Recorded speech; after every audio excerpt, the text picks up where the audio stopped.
चुनाव के लिए राजनीतिक पार्टियां हुई सक्रिय। क्या है विधानसभा की तस्वीर, किसकी होंगी सत्ता, कौन होगा सत्ता में काबिज, किसका होगा राज तिलक, क्या कहते हैं उम्मीदवार।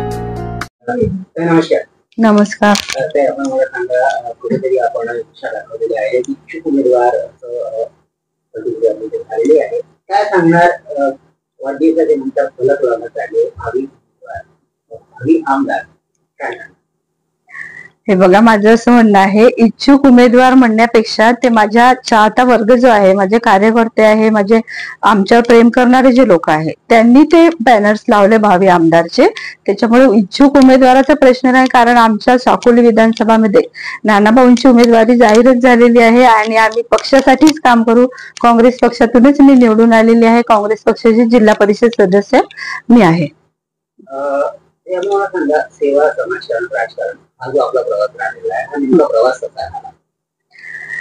गेल्या 25 वर्षापासून मी लाखणीमध्ये राहते आणि वैद्यकीय क्षेत्रामध्ये समाजकारणातूनच आम्ही आमची सेवा चालू केली. दोघेही आम्ही पती पत्नी डॉक्टर आहोत आणि लाखणीमध्ये प्रॉपर गावामध्ये आमचं 25 वर्षापासून प्रॅक्टिस आहे आणि त्यातूनच आम्ही समाजकारण करतो. आणि राजकारण खरं म्हणजे मुळातच आमचं ध्येय नाही, तर समाजकारणामधूनच राजकारणात प्रवेश करून आपल्याला जनतेसाठी काहीतरी मोठं काम करता येईल, हा उद्देश आमचा नेहमी राहिलाय आणि तोच राहील. आणि राजकारण आमचा पिंडही नाही, राजकारणाचा वारसाही आम्हाला नाही. नानाजी पटोले हे आता प्रदेशाध्यक्ष आहे काँग्रेस पक्षाचे, कुठेतरी साकोली विधानसभाकडे त्याचं दुर्लक्ष झालं असं वाटतंय का? नाही, अजिबात नाही. साकोली विधानसभेकडे त्यांचं पूर्ण लक्ष आहे. ते जरी इथे नसले, कारण प्रदेशाध्यक्ष असल्यामुळे त्यांना पूर्ण महाराष्ट्राची जबाबदारी सांभाळावी लागते आणि त्यामुळे त्यांचं लक्ष पूर्णच असते आणि त्यांचं त्या विधानसभेमध्ये किंवा जिल्ह्यामध्ये लक्ष देण्यासाठी आम्ही सर्व कार्यकर्ते, त्यांचे खंदे समर्थक त्यांच्या पाठीमागे आहोत. काय वाटतं, कोणकोणते कामं जे आहे ते रखडलेले आहेत किंवा कोणकोणते काम व्हायला पाहिजे?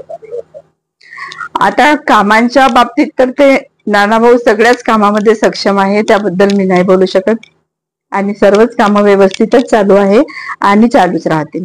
येणाऱ्या 2 महिन्यामध्ये निवडणुका येतील. आता आचारसंहिता लागण्याची जवळपास शक्यता आलीच आहे 10-15 दिवसामध्ये.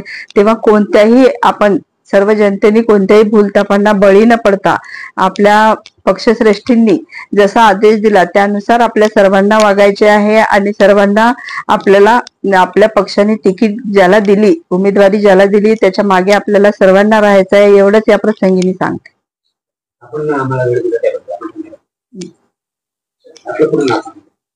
मी डॉक्टर मनीषा निंबारते, जिल्हा परिषद सदस्य मुरमाडी सावरी, लाखणी तालुका, जिल्हा भंडारा.